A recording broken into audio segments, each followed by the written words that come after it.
Assalamualaikum warahmatullahi wabarakatuh. Perkenalkan, nama saya Reza Adelia, NPM 20010510333. Di sini saya akan mempresentasikan makalah saya yang berjudul Hukum Nun Sukun dan Tanwin. Yang pertama, pengertian tajwid. Ilmu tajwid merupakan bagian dari ulumul Quran yang harus dipelajari. Ilmu ini berkaitan dengan bagaimana seseorang dapat membaca Al-Quran dengan baik. Tajwid merupakan bentuk masdar berakar dari fi'il mahdi yang berarti membaguskan. Menurut istilah, ilmu tajwid adalah ilmu yang berguna untuk mengetahui bagaimana cara melafalkan huruf dengan benar, baik berkaitan dengan sifat, mat, dan sebagainya. Kemudian ada tujuan mempelajari tajwid.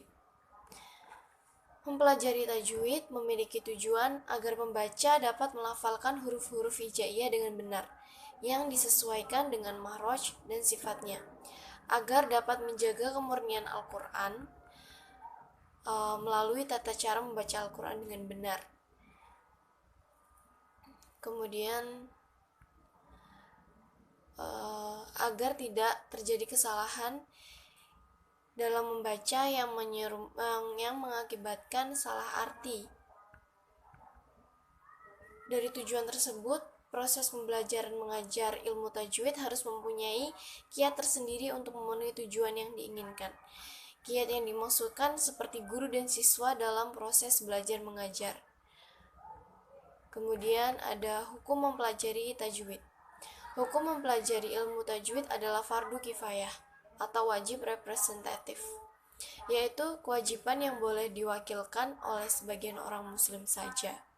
Namun, praktik pengalamannya fardu ain atau wajib personal, yaitu kewajiban yang harus dilakukan oleh seluruh pembaca Al-Quran. Dari tinjauan hukum tersebut, ilmu tajwid dapat diklasifikasikan sebagai alat untuk membantu perbaikan pembacaan Al-Quran. Sehingga jika alat tersebut dikuasai, harus ada praktik. Kemudian masuk ke dalam materi, yaitu hukum nun sukun dan tanwin. Hukum nun sukun dan tanwin adalah suatu pertemuan antara nun mati dan nun tanwin, baik bertemu dalam satu kalimat atau berbeda kalimat.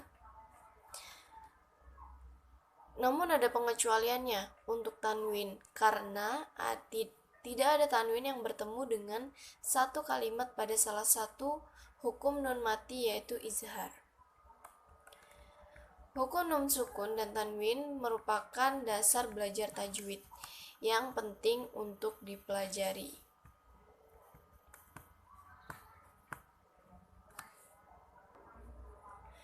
Hukum nun sukun, Hukum ini berlaku jika nun sukun atau tanwin bertemu huruf-huruf hijaiyah tertentu, dengan catatan nun mati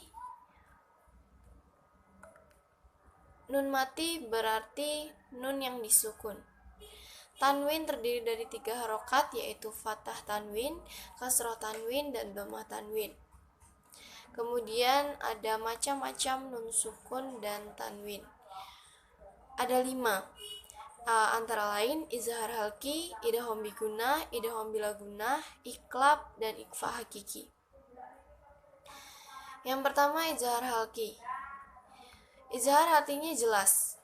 Nun mati atau tanwin dibaca izhar atau jelas apabila bertemu dengan huruf halki yang jumlahnya ada 6, yaitu hamzah, ain, goin, ha, kho, dan ha. Keenam huruf ini semua makhrajnya pada halki, sehingga bacaan izharnya disebut izhar halki. Contohnya untuk nun sukun pada huruf hamzah, di nun sukun ada wayan aun, dan di tanwin untuk hamzah wajan natil fafa. Kemudian untuk contoh lainnya sudah ada. Di sini ada idgham bihuna.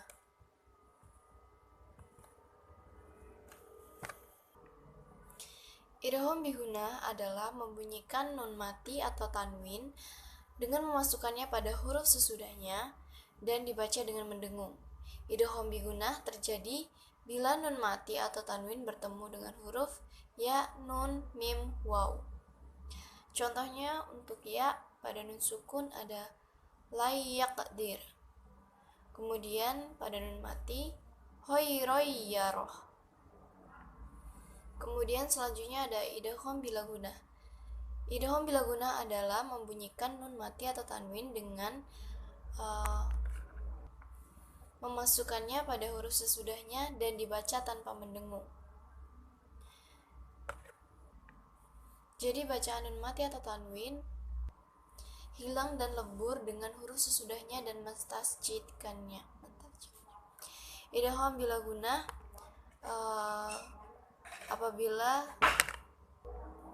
terjadi apabila nun mati atau tanwin bertemu dengan huruf ro dan lam.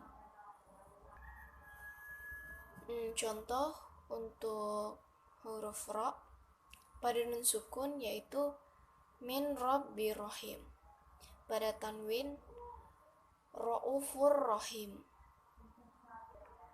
Kemudian ada huruf iklab. Iklab artinya menukar atau mengganti suatu huruf menjadi huruf lain yang berbeda dari huruf asalnya. Hukum nun mati atau tanwin, iklab berarti mengganti menjadi mim mati disertai dengan mendengung.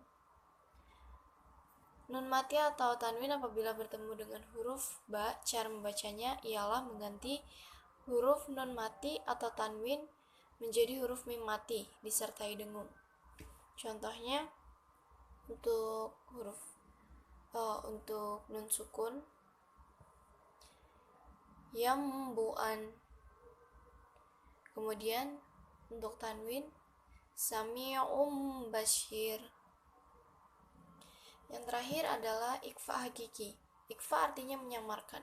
Di sini ikfa berarti pengungkapan huruf yang mati dan tersembunyi dari tasjid pada bacaan antara izhar dan idgham dengan mendengungkan huruf yang pertama.